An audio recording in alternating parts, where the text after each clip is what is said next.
before this continues, I'm just gonna let you know. Is it cool if I record this?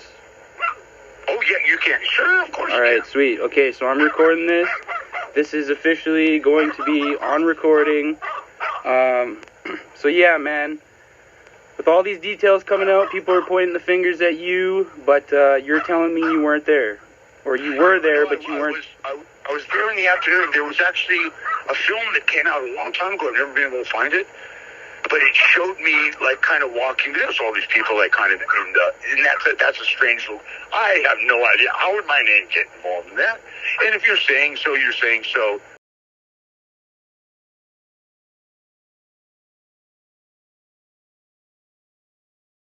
So, what I'm about to present to everybody is breaking news. And I can't begin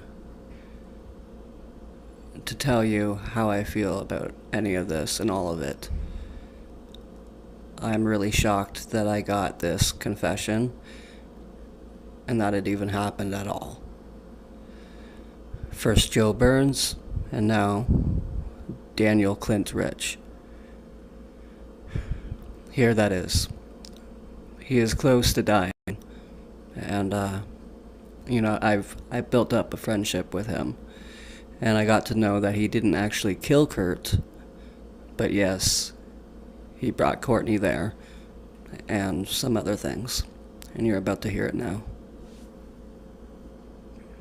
Okay, Zach. So this date today is, what's the date? Do you know it? January 13th. Yeah.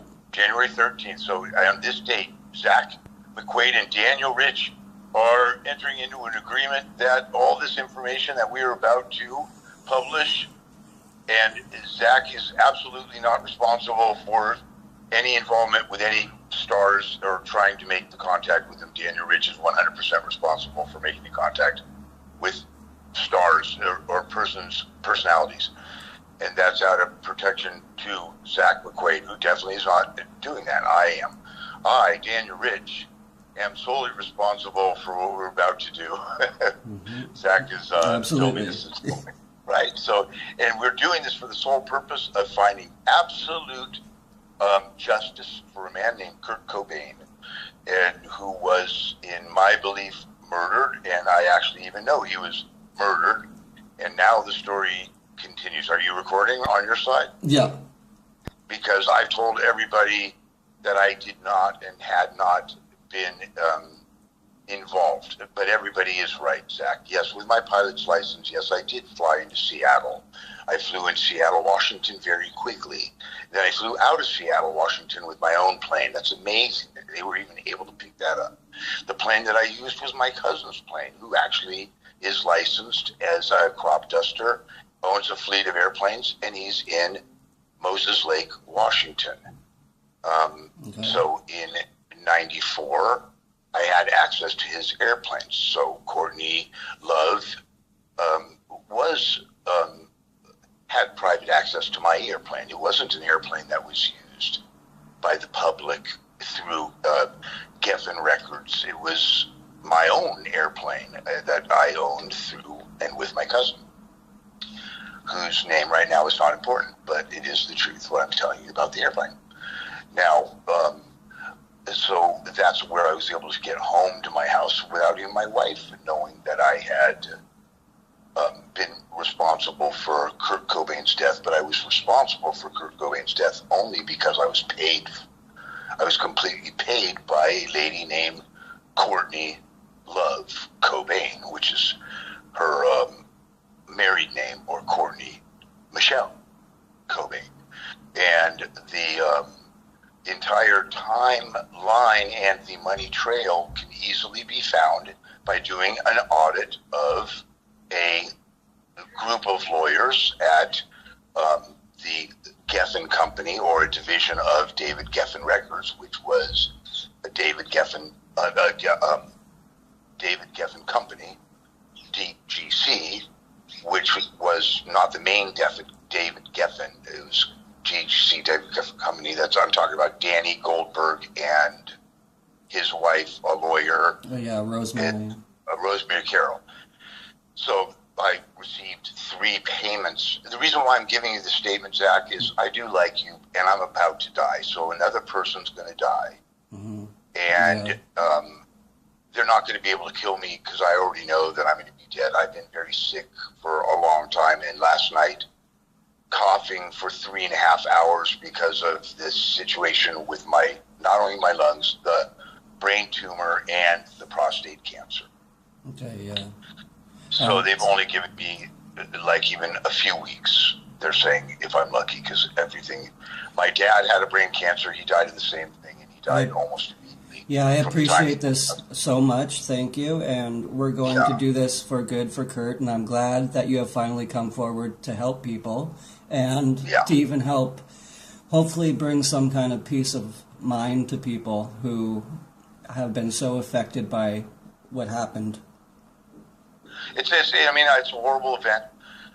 I feel horrible about it. I was, younger, 37 Did you expect people to commit suicide? I loved it, but I'm a money-grubbing fucking piece of shit. That's all I can say. It comes down to money, and I was getting a divorce. All of that was true. I was at a hair show, so I already didn't know where the house was, so when I drove back up, it was just the timing was perfect. Did you expect all those people to commit suicide after, kids? Unknown to me. It's a sad tragedy that I could even be involved in any of it or even accepted it, but I did know that I can't say I'm 100%. I do know that Courtney herself solicited others, myself,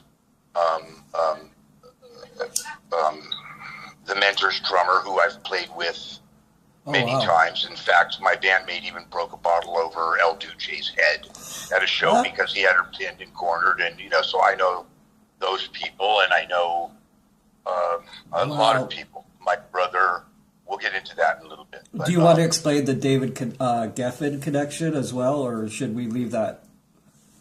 I actually have a personal connection to David Geffen personally, and that is through doing legitimate films that would be with Kastenberger or whatever his name is, that would be at Disney. He was the president at Disney, was David Geffen's partner originally, and I did some films for, I told you that I was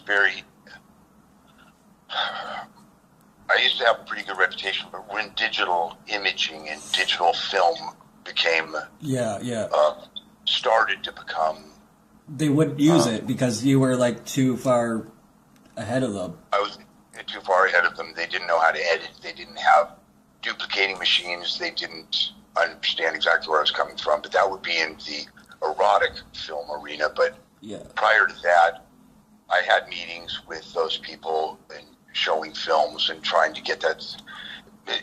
There's an absolute truth that even I brought to Edward Eckstein, who was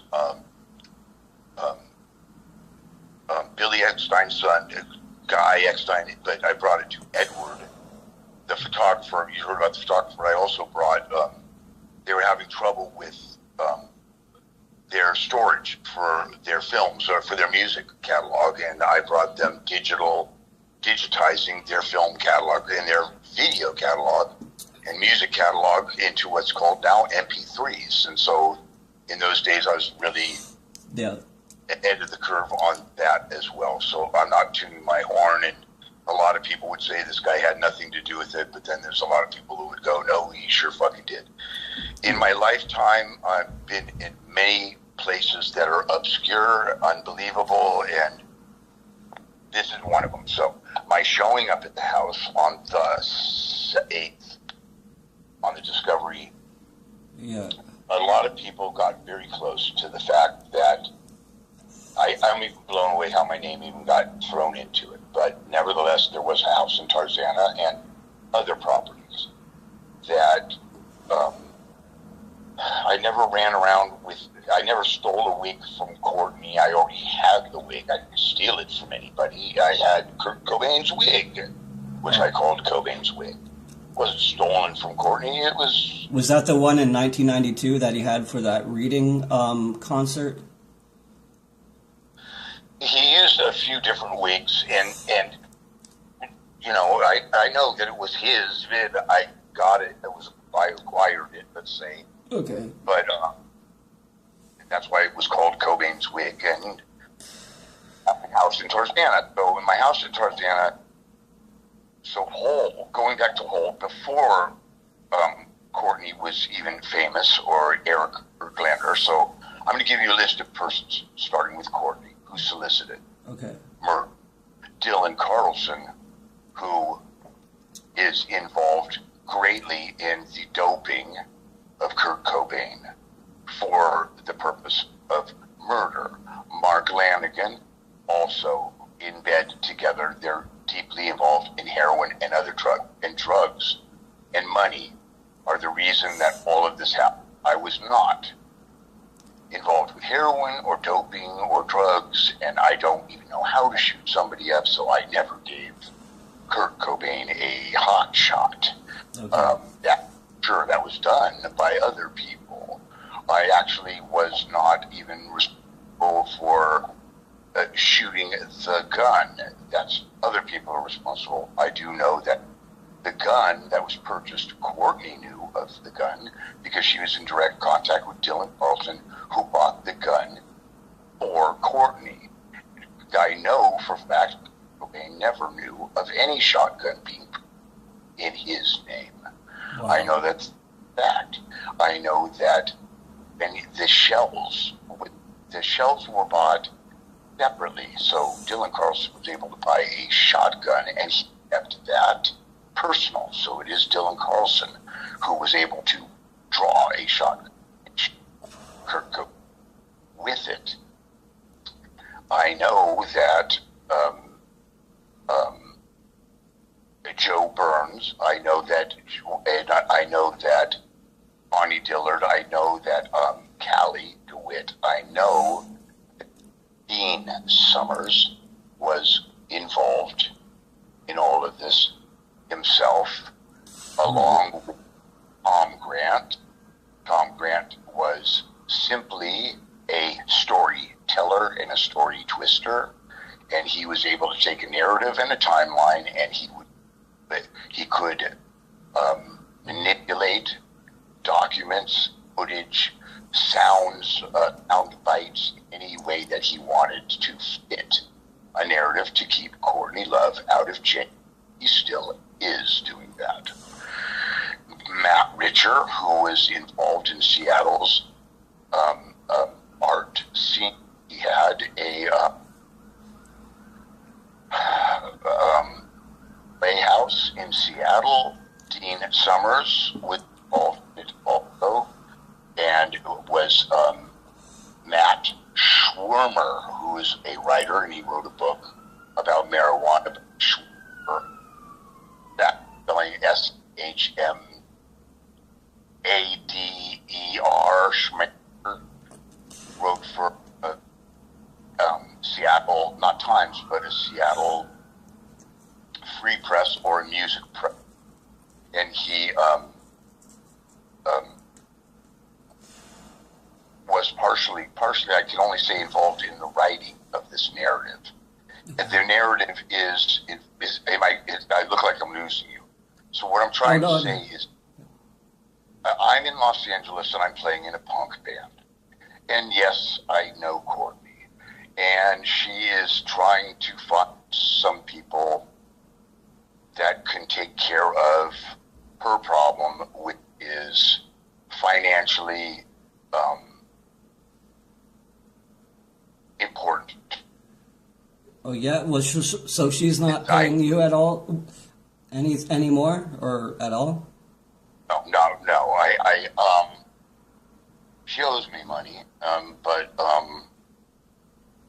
let's say that's water under the bridge, because I do know the monies that were ever dispersed to me, through me, or to anyone else was done through her management. That's going to Danny Goldberg, and Rosemary.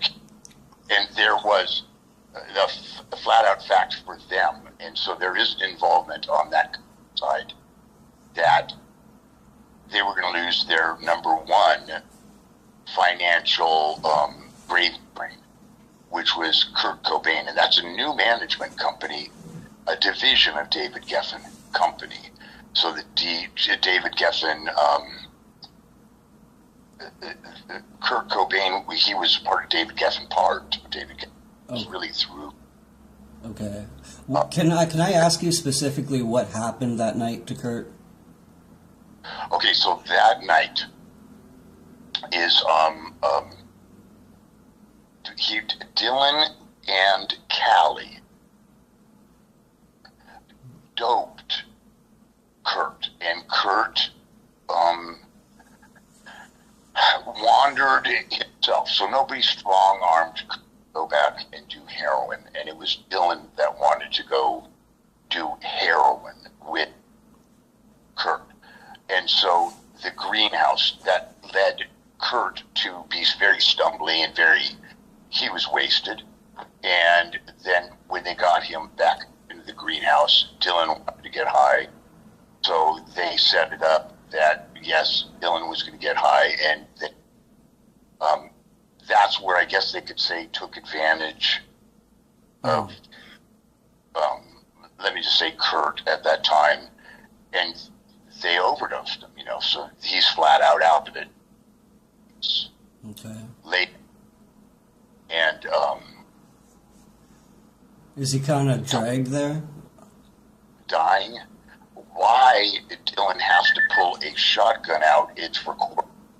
So she wants it to be a solidified in a solid way that he's not only that he's not coming back based on the Rome narrative, but that he is killed, but that he's committed suicide. Very important for her to have it look that he committed suicide. Okay. Obviously, it was very successful for them that this happened. Me myself personally, ended up in that situation. I would say sorry, just the police sirens in my background. Outside. Yeah. Enough for me being there, it was more or less a liaison between, because of the airplane, I could get back and forth very quickly and unseen by anybody. Right, because you were the pilot of it. I was a private pilot, so piloting, able to take my own airplane, move back and forth without any that there was no record. And then I show up on the 7th, the evening of the 7th. Of course, I wake up in the morning to find out that, because it is Courtney that called the electrician, Courtney herself, responsibility for certain things to make sure the narrative stayed. Mm-hmm. So you made up the fact that you showed up on the 7th? Yeah, I did show up on the 7th on a I drove myself, I believe.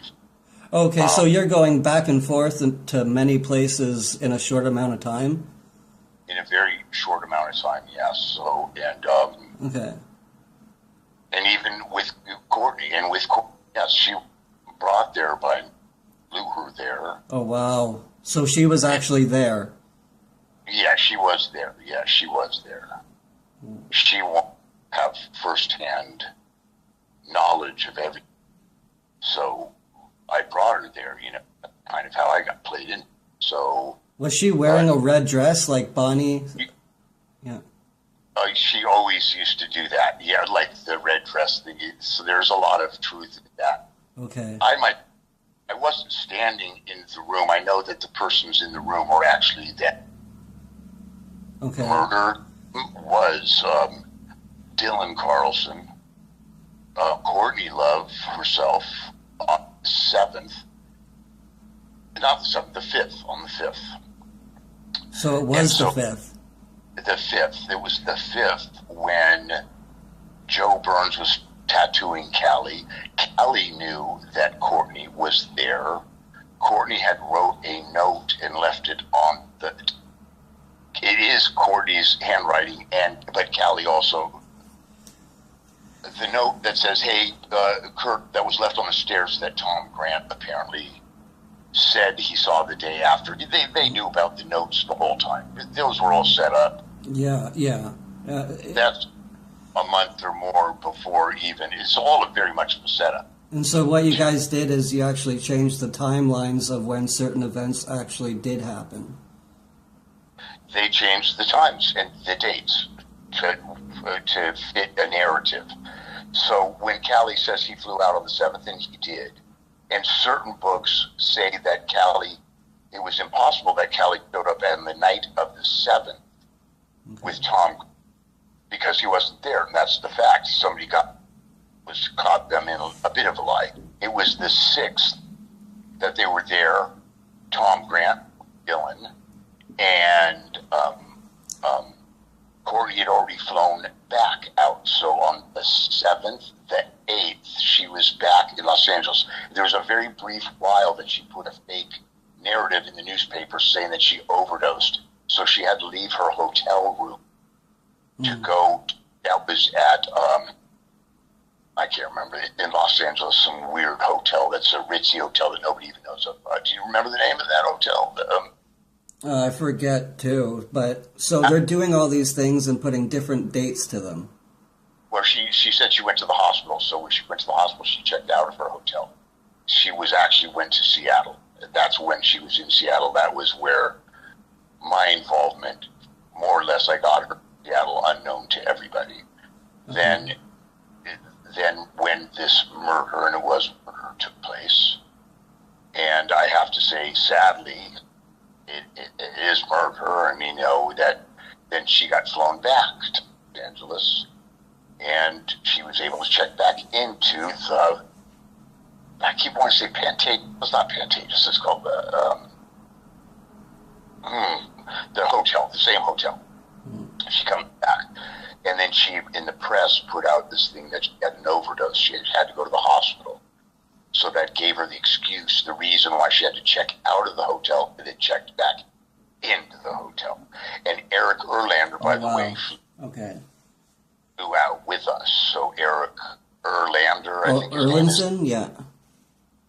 And, he's responsible also for the death of the drugs, the dirt, dope.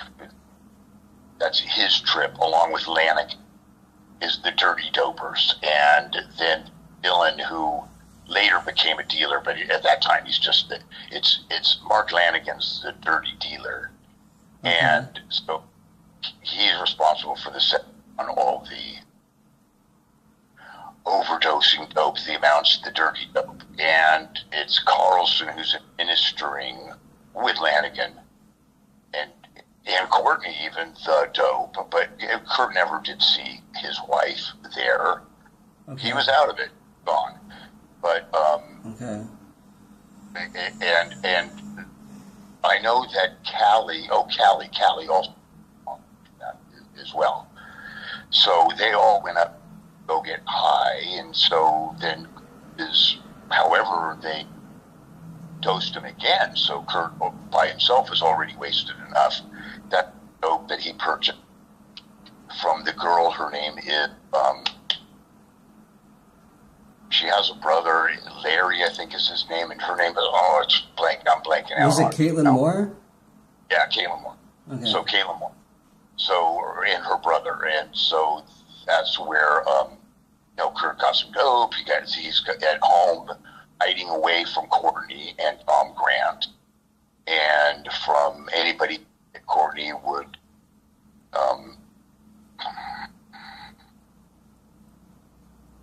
how do I say that? But Dylan himself, I think it was a surprise that Kurt, because yes, I was, by the way, in the house on that day, the 5th, where Kurt was surprised that Joe Burns, that Dylan came in. Me and Dylan popping in because Tom Grant is outside. He's not onto the property. He's waiting, Okay. Since he's outside waiting for us to come in, and then we're gonna go around. I'm out of it then, but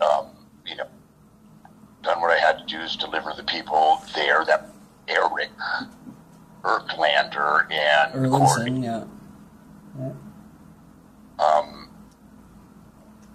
Tom Grant is there already with Dylan. So Dylan has already contacted Courtney that he's got the shotgun. He has the shotgun. The day before that, he didn't have shells, and he had to send somebody to go get the shells with a receipt to prove that Kurt bought the shells. So that's where the credit card comes in, that Callie and his girlfriend, Jennifer, they went out to go buy the shells. Oh, wow. Not Jennifer, Jessica? Hopper? Jessica. Yeah. Jessica. They go buy the shotgun shells from, then they got a receipt. They had to do it with a credit card. They got a receipt. And then that would give them a direct line. Kurt bought a shotgun. He did. Dylan bought the shotgun. That Kurt bought the shells, but he didn't. They gave them to Dylan. Those went to Dylan. So Kurt never knew that there was ever shells bought, a gun bought, or. And if you think that if Kurt knew that Courtney was, running around and he needed a gun and had it, he'd be using it for his protection. He would leave it alone. He wouldn't. He'd have it by his side, probably, right? Yeah. Wouldn't you? Hidden. Yeah. So Dylan, and the purchase, yes. And the second he purchased it, he called Courtney and said, "Green light, I've got the gun." And Courtney was able to then manufacture a whole story about, Kurt's suicidal and he's going to kill himself. He's got a shotgun. People don't realize, how would she know he had a shotgun? Because she, in her own words, is saying, I can't get a hold of Kurt. He won't talk to me. It goes on and on and on. Right. How did you know that he had a shotgun? That's a direct line. Courtney was in constant communication, with Dylan. And just 2 weeks before that or so, she had called the cops on him and said that he wanted to kill himself with a gun, and so they took away all his guns, the police. I believe there's truth in that. That's where it comes down to. They use that as a storyline. He had no guns. I don't think he was worried about anything, but they made a false narrative that he was paranoid and he wanted a shotgun. He didn't want a shotgun. And Courtney did want a shotgun purchased in Kurt Cobain's name. And Dylan probably did try to go that way, but he bought the gun. There's no way. He was at the counter. Okay. It was to Dylan. So then they just put the receipt for the gun in his pocket and said that he was there with Dylan? Put the receipt in his pocket, and then they can create a whole cover story about how Courtney knew that Kurt had bought a gun, but remember, she'd never spoken to him. She was desperately trying to get him on the telephone. He would not talk to her from when even in to his rehab to on coming out of his rehab. He was avoiding her constantly trying to get through to the desk to talk to Kurt. So, and that's true. So how would she know he had purchased a shotgun and he was going to kill himself? Now, Dylan, this is all Dylan. Mm. So when he flies, however, he comes to Washington, and then people want to know why did he come back to Lake Washington? Well, his daughter already was with the mother, and she is the mother, at that hotel. But the nanny, and unfortunately the nanny is dead because she would have the answers to the timeline of flying that baby back and forth for Courtney. Right. So she had that baby with her at the Excelsior Hotel or whatever it was in Los Angeles, and then when she went into the hospital from the overdose, the nanny had the baby in I believe still in that hotel, but under a different name. So Courtney checked out because she was checked out, and there were several rooms, that and I don't really know about exactly how they, or whose names they were under, but she would have said it was a false bullshit that Courtney overdosed, that Courtney then had to check out of that hotel where she met Tom Grant the first time. Okay, who is that nanny that you were talking about? The nanny is Bonnie. No. Was it Stacy or Jackie or Jackie, not Bonnie. Jackie. Okay. And Billard is her last name, or Billard, but Jackie. Jackie Perry. Perry, is that her last name? Or Ferry? I don't know. I have to check it out. I mean, it is. So the bottom line is the persons that Courtney did hire. First one is Tom Grant, and it was Rosemary Carroll who paid, had direct communications through, and held the money, the purse strings, all the Courtney Love's and Kurt Cobain's even purse strings, and it all is based on all of these assholes, and they are assholes. And I can say that I'm an asshole too, but the word, I'm only an asshole for being a pilot and flying bulls back and forth so they could. And no, it wasn't me. I never shot anybody, but I was paid very well from Courtney for my services, which were getting her back and forth, getting, essentially that's, well, it goes further. I'll have to get my head a little clearer on it, how to explain this to you, because I thought it would be very easy when I contacted you to talk to you, but now I'm realizing it's a little more difficult, and why is it when I get on film, I guess, I get all scattered around, like the same way I was when I was talking to the girls. And there's a lot of truth to everything I'm saying. So I go back in a car with my wife, but she had no idea that I had flown back and forth in the time that she was supposed to be overdosed. The media says she's over. No, she So you had to keep that from your wife? Yeah. And Ryan, my son, even. They have no idea. Okay. So there's a lot of truth in the story about the wig, which is, I don't know if it's Kurt Cobain's wig or whose wig, but it materialized somehow, and I just called it Cobain's wig. And in the house in Tarzana, though, the monies that I was paid through the management company, that's Rosemary Carroll, they had the checks, they had the whereabouts to give Callie, to give Dylan money, to give me money, to give money to Tom Grant. Courtney's not writing these checks. She's approved. Rosemary Carroll and her husband, Danny, they're very deeply involved in the sense that they want to make sure the money, and there's a guarantee that it'll keep going with Courtney. There's no guarantee with Kurt. Kurt truly wants out of this business. He doesn't like these people. He's sick of this shit, and more than they fuck you and you money grubbing motherfuckers, and I'm out of here. I'm starting a new band, and you won't be my management. And cut them out of their multi, which turns out to be, I had no idea that even that much money could be made in the music business. Hey, baby, can I get a cigarette? Will you bring it to me? All right, thank you. Is there anything that you, because I have to charge right now, but we'll do a second part of this, so we'll leave this for 30 minutes and then do another 30 minutes. Yeah, let's do that. So then you go ahead. Take a break. I understand it's like stressful though for you. Well, a lot of things that they wrote about me and such like that, they're trying to, say about me, I didn't pull a trigger, I didn't pull out, I knew the shotgun deal. I know that, Dylan had it. I know that for them it was about drugs. For Kurt it was about drugs. I don't think he felt in danger. Nobody strong-armed him, bopped him in the head, and dragged him upstairs like Chris Todd is saying. He just was very high, and he was willing to go upstairs and go get higher, and so that's the greenhouse deal. But Courtney, there is some truth, I think, to Tom Grant, and I don't know exactly how that fits in to